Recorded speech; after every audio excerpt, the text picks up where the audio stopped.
Nigeria is a country that we all believe can be better. We strongly believe that there is a bright future way ahead of us. But at the moment, are you proud of the Nigeria that you're in? Would you desire it to be way better? Of course, I know that you do. But then, the big question is, do we deserve the leaders that we currently have? You think yes or not? That will form the bulk of what I'm going to be talking about today on the New Nigeria Show. And with that intro, I welcome you on board. My name is Uju Onwachukwu.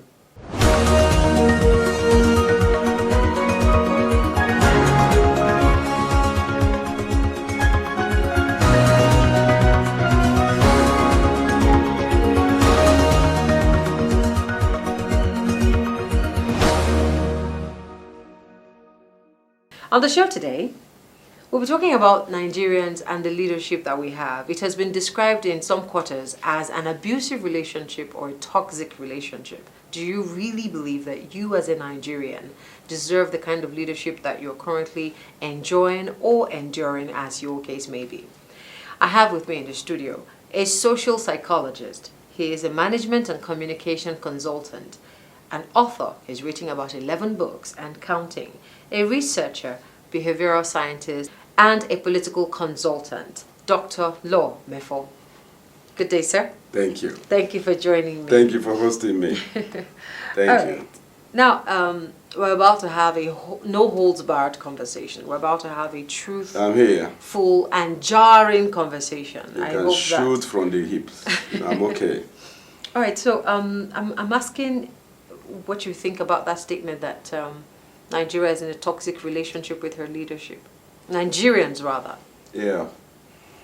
I think from professional perspective, I think first I will attempt an operational definition of my understanding of what you mean by a toxic relationship existing between Nigerians and their leaders.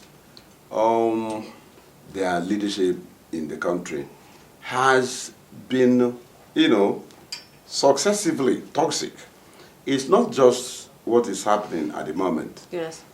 From a foundation of the country, we haven't quite had what you may call exceptional leadership, inspirational, leadership, the kind of leadership that is charismatic, interesting, connecting with the citizens in way and manner as to really inspire, confidence, wake up, what you may call that spirit of participation, where the citizens can freely give, in situations that demand patriotism, it hasn't been. Perhaps in the First Republic, we may say that the country did fairly well in terms of development, in terms of moving the country forward. Okay. Then we ran what you call regionalism. And we started off as 3 regions, Northern region, Eastern region, and Western region. In 1963, there was a reconfiguration of the country, and it gave birth to the Midwest region, making it 4. 3 in the south, 1 in the north. And I must say that records of development, if you want to use it to measure the people's happiness, I think Nigeria fared best in the First Republic, because the World Bank report and other international agency peer review documents pointed out that the Eastern region economy, for example, was one of the fastest growing in the world, and certainly the fastest growing in Africa. And we also saw relatively very adventurous, very daring developmental leaps recorded by the regions. For example, the Western region under Chief Obafemi Awolowo, started off the first color television in Africa. In fact, before some countries in Europe, I know that color television started in Ibadan before a country like Ireland in Europe. You know, this can give you an idea. And, you know, the northern region was doing fantastically well under the very capable leadership of Sir Ahmadu Bello, you know, better known as Sardauna of Sokoto. You know, he was doing wonderfully well, especially in the area of agriculture, ready to feed the entire country. In 1966, all this changed through the military intervention. And the leadership since then, successively to contemporary times, you know, has actually been a mixed grill, mixed bag for Nigerians. Because I do know that all the military governments, you know, haven't quite solved the problems they claimed they came in to solve. The first coup, for example, accused the politicians of the First Republic of corruption. But if you check corruption in the First Republic, you know, given to the coupists that it did, corruption was rife then. Compared to contemporary times, you can see that that wasn't actually a good reason, you know. And I think that to come squarely to your question, do we really deserve the kind of leaders we have? I think we do. Because the toxic leadership, is it desirable? We brought it upon ourselves each time.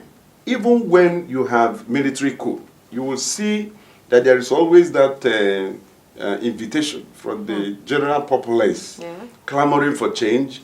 When you clamor for change that is revolutionary in nature, you are actually advocating for setting aside of the nation's constitution. When you set aside the nation's constitution, whether the change that occurs is by the military or by the civilians, it's a coup. That's what it is. You know, because a coup is a truncation of a constitutionally constituted government. That's what a coup is about. It is. It doesn't have any other definition. So if a military coups, you know, receive acclaim of the civil populace, it means that they tacitly invited it. That's why they supported it. So if you have a military coup and people are jubilating on the streets and stuff, it's a tacit support. It's a tacit approval. So in terms of legitimacy, because people keep saying that you know, military governments are not legitimate. You know, what exactly is legitimacy? You allowed the coup, you allowed the military intervention, you welcomed it. You have, by welcoming it, conferred legitimacy on it. That's the point I'm making. If you go to the military intervention in a country like Myanmar, right? You know, Myanmar today, the civil population is still opposing the military coup. That's the point I'm making. But in our own case, we never opposed any. We welcomed them. And yes, we welcomed them. That means even in military intervention, we still deserve it because we welcomed it. If we don't deserve it, we'll say no. Then you come to civilian democratic setting, even in contemporary times, in the present democratic dispensation. We can fairly say that we deserve the government we have always had. You know, I will say so because I have studied elections in Nigeria, and I have come to the inevitable conclusion that the forces that drive leadership, the recruitment process in Nigeria in elections, you know, those forces, those factors are simply primordial. You will see the two chief suspects, you know, of these factors that drive elections and the leadership recruitment process in Nigeria. Religion and ethnicity. That's what they are. In Igbo land, I am from Anambra State. In Igbo land, you know, we in political circles, we say something like "Nka bunkai." This is our own, right? You know, it means a lot in politics. Nka bunkai. You are not talking about competency here. You are not talking about any other thing except that primordial attachment you have to that political party or to the candidates. You come to the north, you have a replica of that same statement. You have an expression like Namune. Namune in the northern language means, in Hausa language, means this is ours, Okay. our own. This is our own. In political sense also, it means that this political party, this candidate, is ours.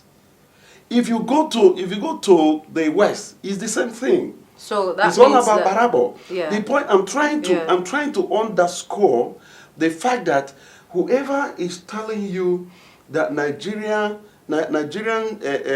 electoral process Yeah. is driven by merit, by competence, is not telling you the truth. In other words, if you have a set of leaders, that are not competent, that are not patriotic, that even lack integrity, you understand what I'm saying? Yeah. You don't blame it on those set of leaders. You blame it on the people that recruited them. In fact, I can't remember the political philosopher that made this statement, but I'll tell you what he said. The man said that, the people that elect bad leaders are not victims, that they are accomplices. Okay. I don't know if you understand that I statement. totally get you. But do you think that people would consciously know that this person is bad for us and go ahead and vote him in or legitimize his position? Do Do you in think the country, is it conscious, or is there something else blinding us from seeing what really is? in the country of the blind, right? One-eyed man is a king. Yeah. So when you tell an average voter that the candidate, that is obviously more competent, do you understand what I'm saying? Is more competent, and expect him or her to bypass one that connects with him religiously, right? Ethnically, and then go for a total stranger for the simple reason that the person is more competent. Yeah. Isn't going to work. That's why I keep saying that the problem with us is not even education. Our problem is civilization. We haven't evolved. Our problem is civilizational. We have not evolved. That is why it is difficult for us to rise, above, those primordial sentiments, those cleavages that, have to do with where we are coming from. You know why it is so? It has to do with the fact that you lack information. You lack capacity to really access information about other people, process such information, and see that you have nothing to fear from the other person. That is one thing that the campaign for the Igbo president, for Nigeria president of Igbo extraction is facing now. Because for you to get an average northerner to consider an obviously competent Igbo presidential candidate over and above one who is, number one, a Muslim, number two, a northerner, Yeah. it's a problem. It's civilization. And it's not just limited to the north, it's the entire country. Because if you present an Igbo presidential candidate and an Hausa presidential candidate, and the Hausa presidential candidate happens to be more competent than the Igbo presidential candidate, the average Igbo man will vote for the Igbo candidate.